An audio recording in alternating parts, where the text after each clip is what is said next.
잘 아시는 대로 오늘은 종료주일입니다. 종료주일은 기쁜 날이지요. 종려나무 가지를 흔들고 예루살렘 성으로 오시는 예수님을 환호하는 날입니다. 그러니까 춤이 있고 노래가 있고 환호와 환성이 있는 기쁘고 즐거운 날이 종료주일입니다. 그런데 한국교회에서 종료주일은 기쁘고 즐거운 날이기보다는 고난주간을 예비하는 날 정도로 이해가 되고 있습니다.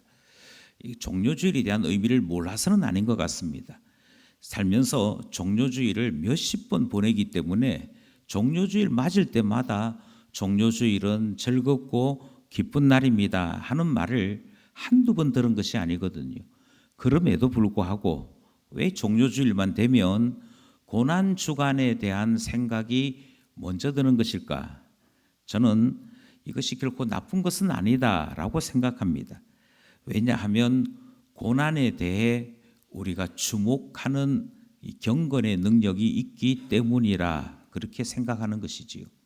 예수 그리스도의 고난, 십자가 그리고 그 은혜에 대한 우리가 묵상하고 집중하는 경건 능력이 있기에 비록 오늘은 기쁜 날임에도 불구하고 고난 주간을 생각하면서 좀 더 깊이, 좀 더 잠잠히 예수 그리스도의 고난을 묵상하는 것이 한국 교회 안에 있음에 감사를 드리게 됩니다. 그런 점에서 오늘 저는 종료주일이 가지고 있는 기쁘고 즐거움보다는 예수 그리스도의 고난에 대해서 우리가 좀 더 집중하고 우리 위하여 죽음 당하신, 우리 위하여 생명을 내어놓으신 예수 그리스도의 그 놀라운 은혜를 다시 한번 생각하는 그런 시간으로서 우리 주일을 보내고자 합니다. 그런 점에서 생각해 볼 때 우리가 오늘 이 주일에 해야 될 가장 중요한 포커스는 고난의 의미입니다. 왜 주님이 고난 당하셨을까? 왜 주님께서 십자가를 지셨을까? 왜 주님께서는 수치와 모욕을 당하셨는가? 아니, 조금 더 근원적으로 왜 우리 하나님 아버지께서는 그 아들을 우리 위해 내어놓으셨는가? 그 고난의 의미를 살펴보는 것이 오늘 우리가 하고자 하는 일의 가장 중요한 핵심이라 말씀드리는 것이지요. 10절은 예수 그리스도의 고난의 의미를 우리에게 이렇게 소개하고 있습니다. 10절 말씀 함께 합독합니다. 시작. 예수께서 우리를 위하여 죽으사 우리로 하여금 깨어 있든지 자든지 자기와 함께 살게 하려 하셨느니라. 예수님께서 왜 죽으셨습니까? 예수님께서 왜 수치와 모욕을 당하셨습니까? 예수님께서 왜 대속제물이 되셨습니까? 이 수많은 질문에 바울은 데살로니가 전서 5장에서 이렇게 답하고 있습니다. 왜 예수님께서 죽으셨느냐? 그 이유는 우리와 함께 살고자 하시기 위해. 예수 그리스도께서 우리를 주님의 거처로, 주님이 계신 그곳으로 부르시고 주와 함께 살고자 주님이 우리를 위해 죽으셨다. 그렇게 말씀하고 있지요. 이때 함께 하기 위하여라고 하는 것의 영어 표현은 abide with me 또는 abide with us라고 하는 단어를 사용합니다.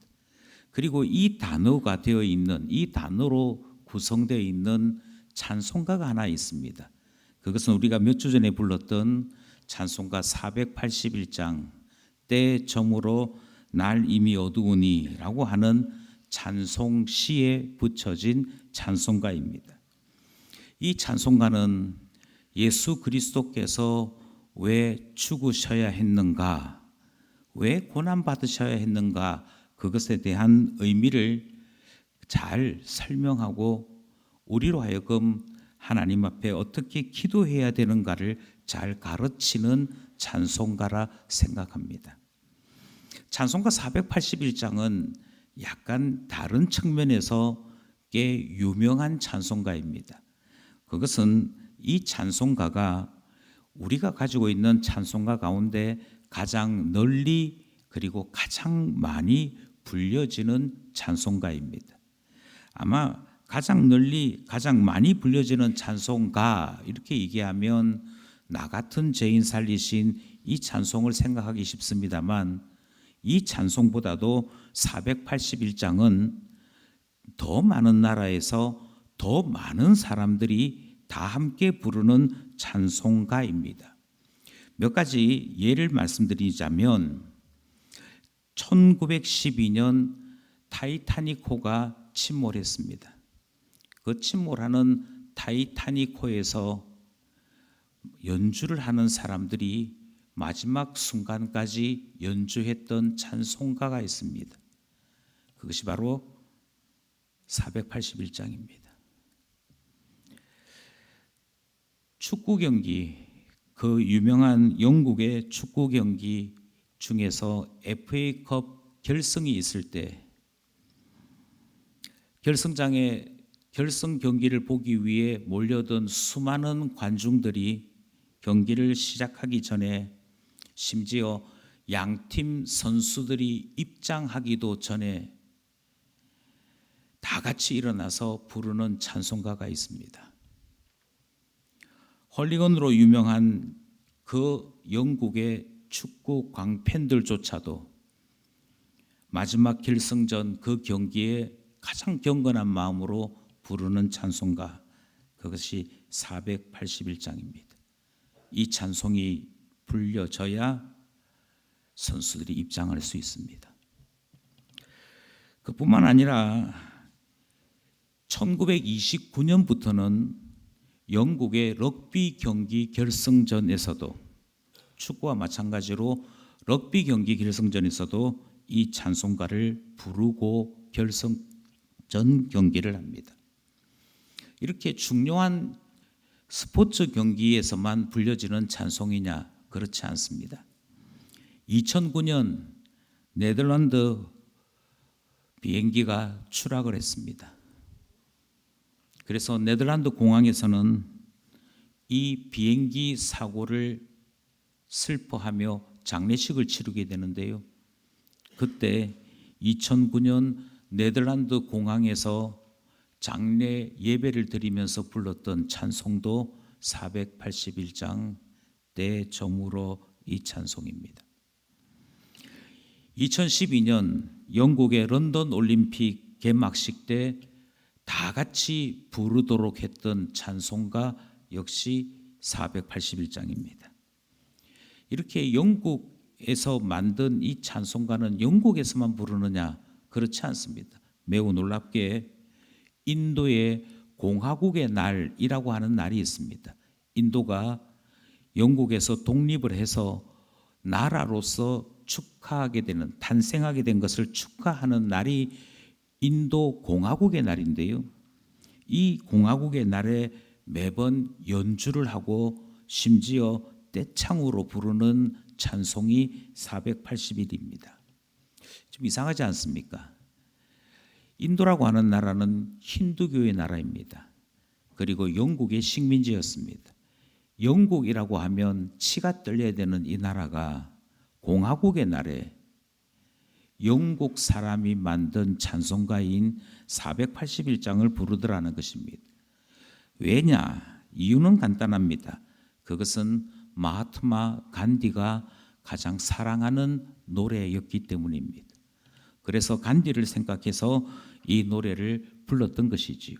그러다가 2020년, 그러니까 지금부터 약 4년쯤 전에 인도의 국방부가 아무래도 인도라고 하는 나라에서 영국 찬송을 부르는 것은 뭔가 말이 되지 않는다. 그것도 하필이면 공화국의 나라에 왜 이 노래를 부르느냐.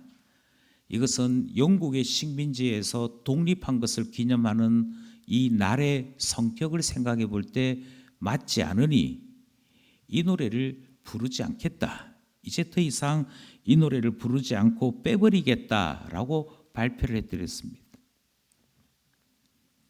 그런데 매우 놀랍게도 인도 전역에서 이 찬송을 반드시 불러야 한다라고 하는 여론이 일어났고 투표를 했습니다. 그리고 2021년에는 예년과 똑같이 이 찬송을 부르고 있습니다. 그러니 나라를 불문하고 예배당이 아닌 경기장에서 장례식에서 다 인도를 비롯한 수많은 나라에서 중요한 행사가 있을 때마다 부르는 찬송이 481장입니다. 왜 이 찬송을 부를까요? 저는 이 찬송이 나오게 된 이 작사가와 작곡가의 그들의 경험, 그들이 가지고 있는 고백 때문에 많은 사람들이 이 찬송에 동감하고 있는 것이 아닌가 생각합니다. 이 찬송 가사를 작사한 사람은 헨리 라이트라고 하는 성공의 신부입니다. 그러니까 영국 개혁교회의 신부가 이 노래를 작사한 것이지요. 원래 헨리 라이트는 성공회의 속해 있는 사제 2기 이전에 시인이었습니다. 아주 유명한 시인으로 이름을 날렸던 그가 어느 날 은혜를 입고 하나님의 부르심을 받아 사제가 되기로 결심을 하고 이제 사제로서 생활을 하는 중에 있었습니다. 사제로 살고 있던 그에게 어느 날 슬픈 소식 하나가 전달되었습니다. 그것은 그가 참으로 존경하던 르헌트라고 하는 신부가 임종을 앞두고 있다 하는 소식이었습니다.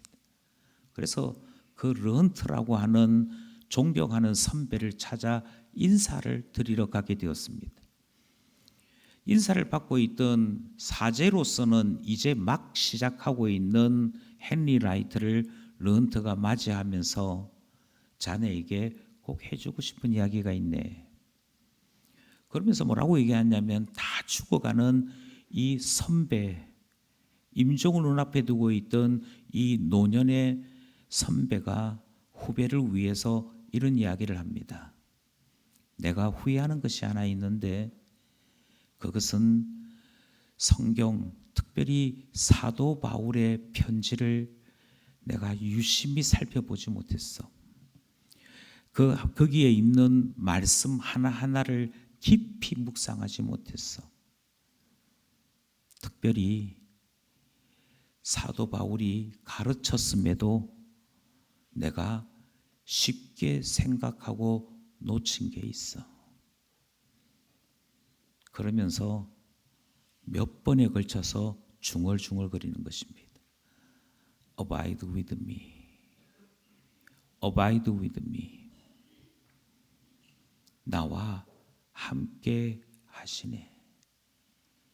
주께서 나와 함께 하시네. 그러면서 이 사제로 출발하는 이 경험이 부족한 이 사제에게 손을 잡으면서 주님이 자네와 함께 하시네. 그렇게 임종을 눈앞에 둔 선배와 인사를 하고 나왔고 얼마 지나지 않아 이 신부는 임종을 하게 됩니다. 그리고 시간이 좀 지났습니다. 시간이 지나서 이번에는 반대로 헨리 라이트가 불치병으로 고생을 하는 때가 있었습니다. 시간이 많이 지났지요. 시간이 많이 지났음에도 그 선배의 그 말을 아마 평생 기억했던 것 같습니다. 더 이상 고칠 수 없다. 더 이상 병원에서 해줄 것이 없다는 이야기를 들었던 헨리 라이트가 요양병원으로 떠나기 전에 유럽 남부에 있는 한 요양병원으로 떠나기 전에 자기 딸에게 시를 하나 씁니다. 그 시의 제목이 Abide with me.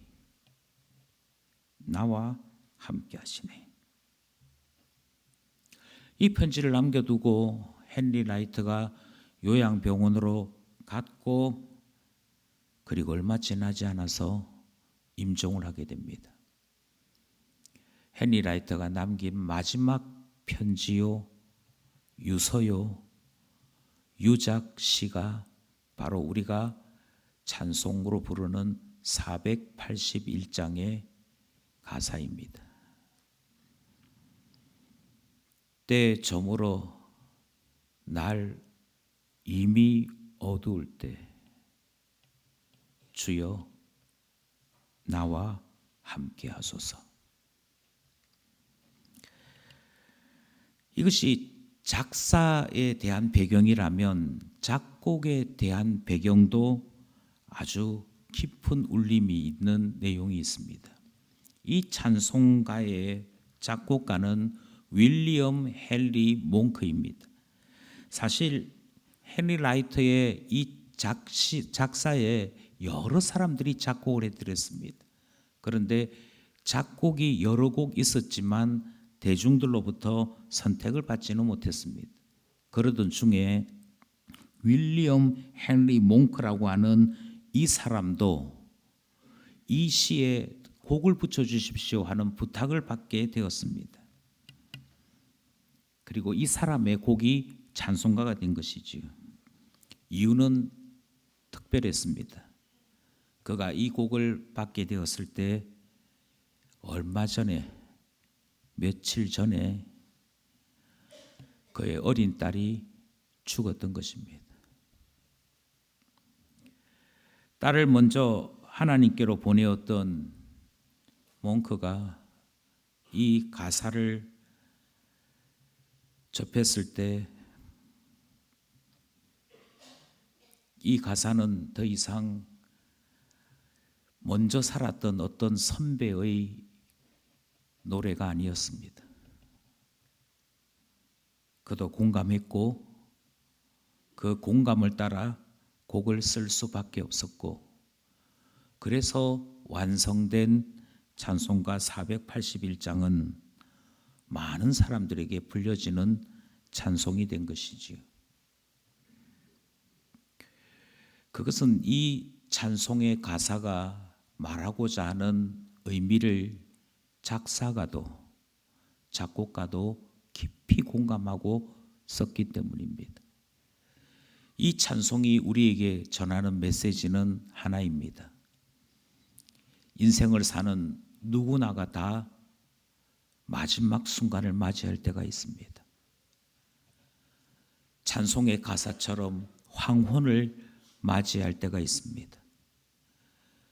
장렬했던 정오의 뜨거움은 사라지고 날이 저물 때를 맞이할 때가 있습니다. 우리는 그때를 인생의 가장 크고 힘든 순간이라고 부르지요.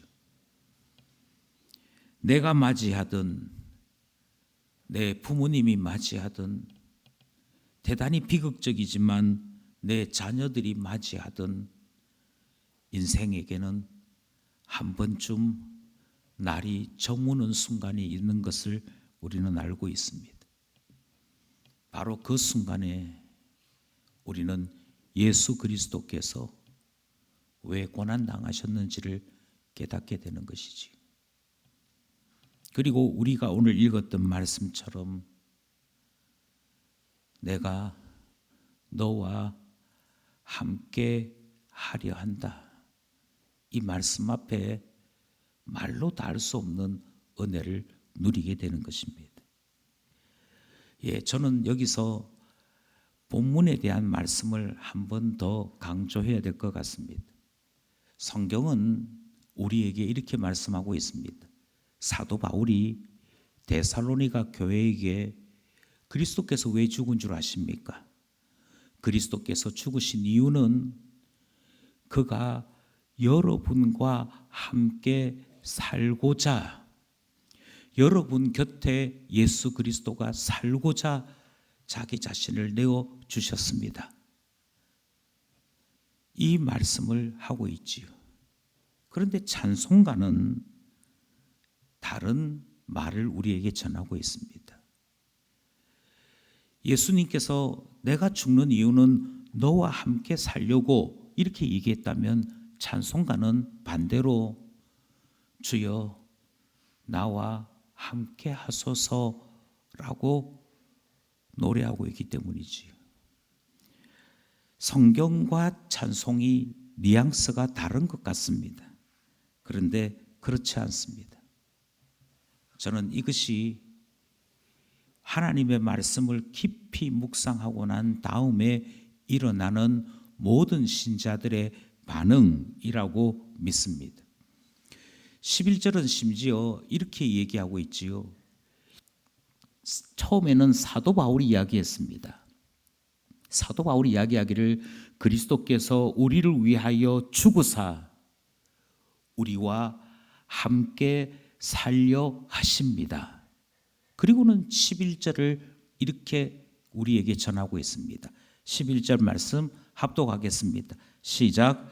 그러므로 피차 권면하고 서로 덕을 세우기를 너희가 하는 것 같이 하라. 이 말씀의 뜻은 이렇습니다. 예수님께서 우리와 함께 살기 위하여 자기 자신을 내어주시고 우리를 구원하셨습니다. 이 말을 전하는 사람들은 예수님이 그렇게 하셨대 라고 하는 식으로 말하지 말라고 얘기합니다. 내가 경험했고 이제 너를 위하여 내가 수고하는 이유도 동일하다. 그런 마음으로 전하라 말씀하고 있는 것이지요. 여기에 덕이 있고 여기에 권면이 있고 여기에 전도가 있다라고 말씀하시는 내용을 듣는 것 아니겠습니까? 예, 바로 이것입니다.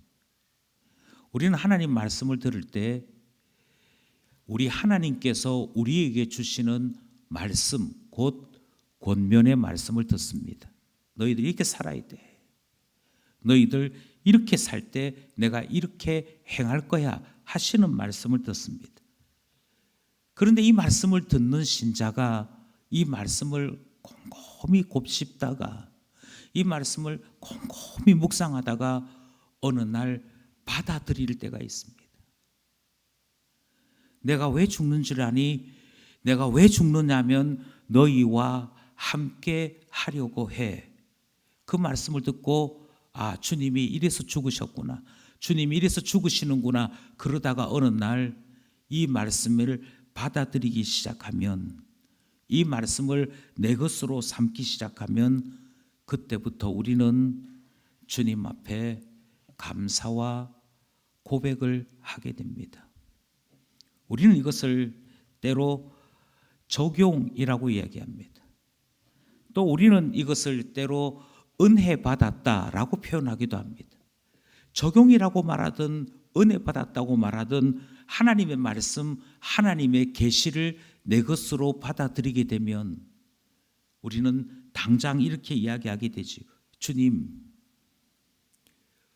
우리와 함께 사시려고 죽으셨다고 하셨지요. 그 말씀을 제가 이제 믿습니다. 그러니 주님, 제가 힘들고 어려우니 지금 제 곁에 계셔 주십시오. 지금 제 곁에 계셔서 제 손을 잡아 주십시오. 그것이 믿는 사람들에게 일어나는 반응입니다. 그것이 말씀을 받아들인 자들에게 당연히 일어나는 신자들의 모습입니다. 그러니 말씀은 찬송이 됩니다. 말씀은 기도가 됩니다. 죄송스럽게도 제 경험을 말씀드리고자 합니다. 제 경험이기에 듣기에 불편하실 수도 있는데 바라기는 이 말씀의 뜻과 같은 교훈을 공감할 수 있었으면 좋겠다 싶습니다. 작년에 제 아버지께서 돌아가셨습니다. 모든 아들들이 비슷하겠습니다만 저는 제 아버지를 많이 사랑합니다. 사랑하는 제 아버지를 보내는 것이 저에게는 참 쉽지가 않았습니다.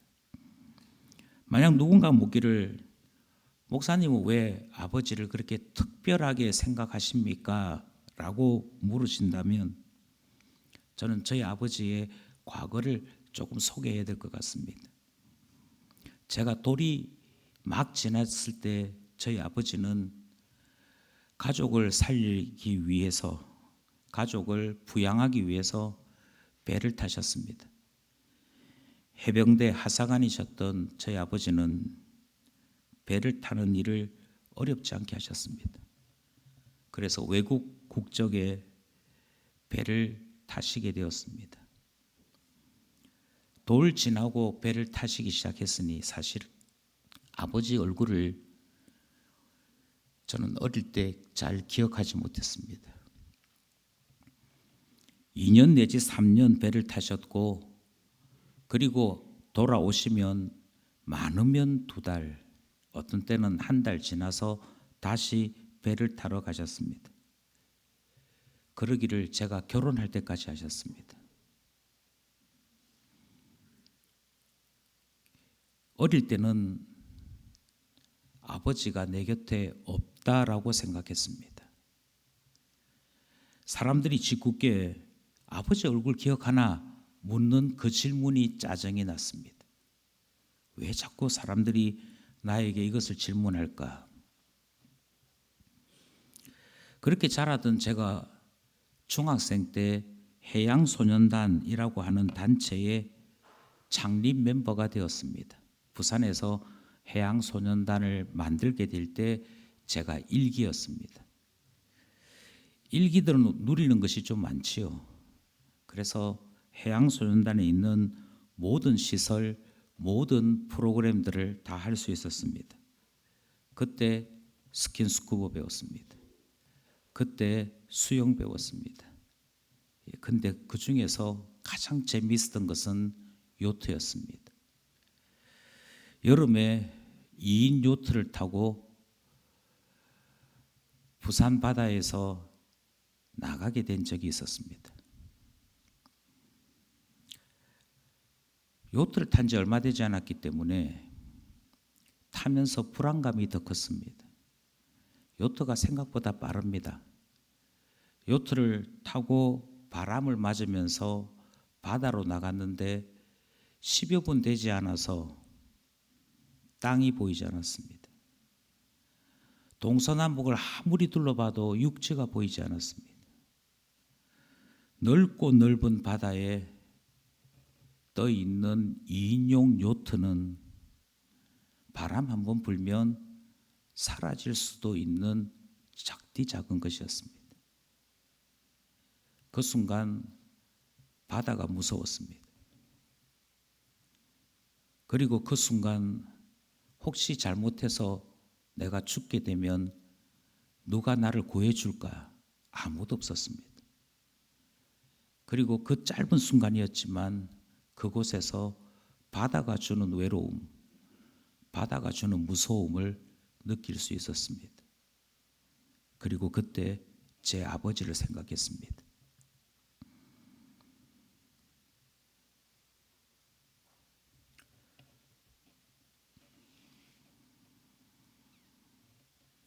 그리고 그때 마음을 담아서 편지를 하나 썼습니다. 아버지, 저를 키우시려고 그 바다에서 외로움과 싸우시는 아버지를 이제 알 수 있게 되었습니다.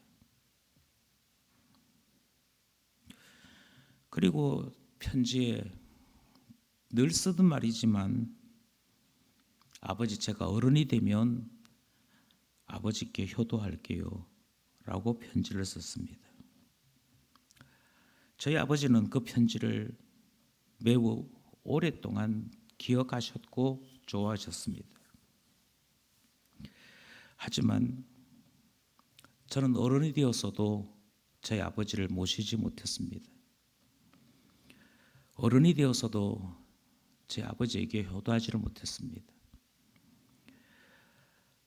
아버지와 함께 일주일 정도 해외여행을 하고 싶었지만 아버지 건강하실 때는 제가 그만한 경제력이 없었고, 아버지 모시고 그래도 해외여행 정도는 다닐 수 있겠다 싶을 그때에는 저희 아버지 건강이 좋지를 못했습니다. 돌아가시기 2달쯤 전에 아버지 건강이 매우 좋지 못했습니다. 관상동맥 수술을 받았던 심장이 문제가 되어서 다른 수술을 할 수가 없었습니다. 신장의 기능이 20% 이하로 떨어지면서 여러 어려움을 겪으셨습니다. 우연찮게 발견된 간암이 이미 전이가 되어서 손 쓸 수가 없었습니다. 신체 안에 있는 여러 장기들이 엉망이 된 상태에서 고열, 통증, 두통으로 임종 끝부분에는 많은 고생을 하셨습니다. 저희 아버지도 아셨어요. 이게 고칠 수 없는 병이라는 걸 아셨습니다. 아버지를 만나러 갔더니 아버지께서 아들을 보고 웃으시면서도 고통 때문에 말씀을 못 하시는 거예요. 참아야 하니까. 한쪽으로는 어금니를 깨물고 계셨고 눈으로는 웃으면서 빨리 가라고. 아마 고통 가운데 있는 당신의 얼굴을 보이고 싶지 않았던 것 같습니다. 그때 처절하게 깨달은 것이 하나 있습니다. 효도하고 싶은 아들이었지만 저희 아버지를 누구보다도 사랑한다고 자신 있게 말할 수 있었지만 그 순간 저는 아버지 곁에 있을 수 없었습니다.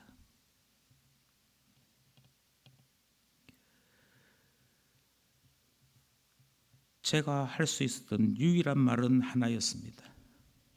아버지, 너무 견디기 힘드시면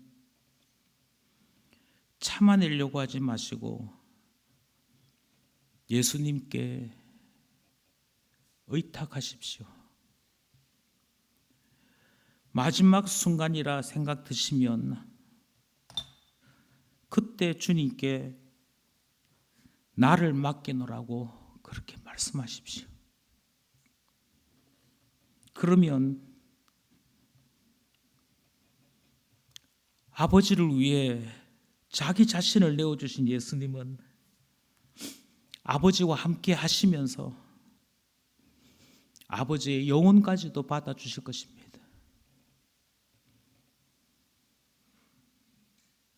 아버지, abide with me. 하나님이 나와 함께 하십니다.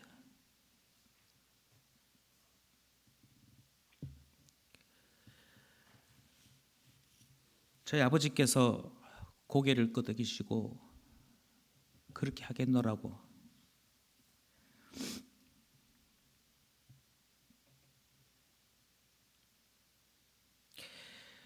저는 다시금 본문 말씀을 설명드리려고 합니다.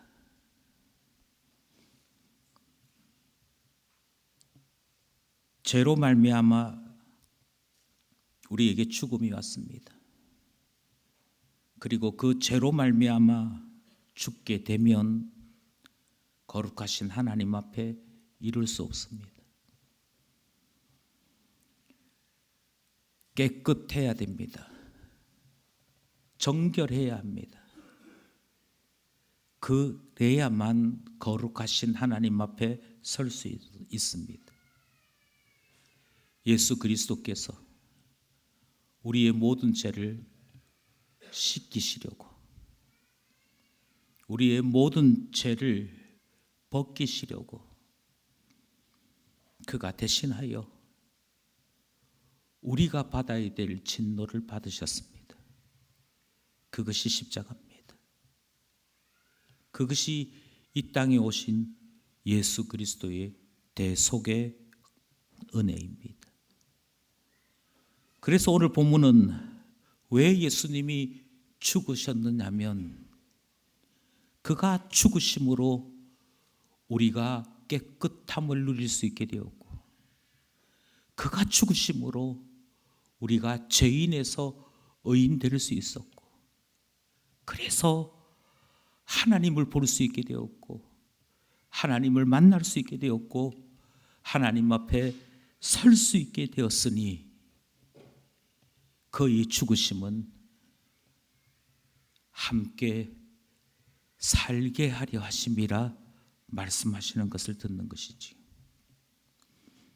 김학철 교수라는 분이 찬송가 481장을 현대 용어로 다르게 번역을 했습니다. 주님 제 옆에 계세요. 황혼이 빨리 저뭅니다.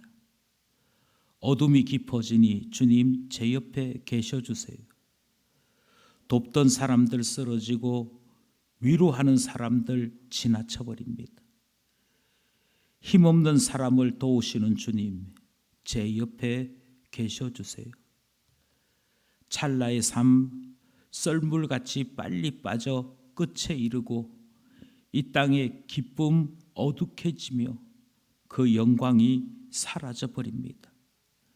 모든 것 둘러보니 변하고 새해갈 뿐 오 주님 변치 않는 분 제 옆에 계셔주세요. 사랑하시는 기쁜 가족 여러분, 고난주간을 앞두고 저는 이 설교를 준비하면서 이 부탁을 드리고 싶습니다. 전에는 때 이미 저물어 날 어둡다는 말이 저희 부모님에게나 해당되는 말인 줄 알았습니다.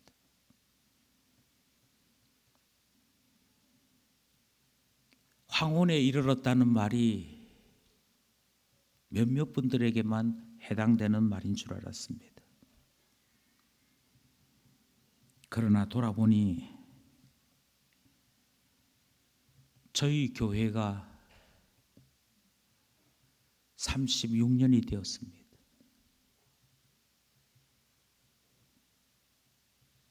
저와 함께 17년을 지나왔습니다. 그때 30대, 40대였던 분들이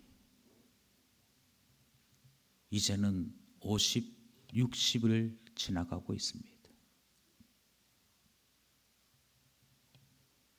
이제 우리가 이 찬송을, 이 말씀을 깊이 묵상할 때가 되었습니다. 하나 둘씩 아프기 시작하는 우리에게 언젠가 때가 저물어 황혼 때입니다. 같이 있던 친구들 이제는 곁에 없습니다. 내가 고통 가운데 어금니를 깨물고 이 고통 중에도 신자답게 살아보리라 발버둥 칠 그때 가족이라도 없습니다. 그때 내 곁에서 함께 울어주실 분은 주님뿐입니다. 우리는 그 주님을 이제 묵상하려 하는 것이지요. 여러분 기억하십시오. 그리고 한 주 내내 묵상하며 마음에 새길 수 있기를 원합니다. 예수 그리스도께서 우리와 같이 사시고자 죽으셨습니다. 그 주님과 함께하는 우리 모두 되기를 간절히 소원합니다.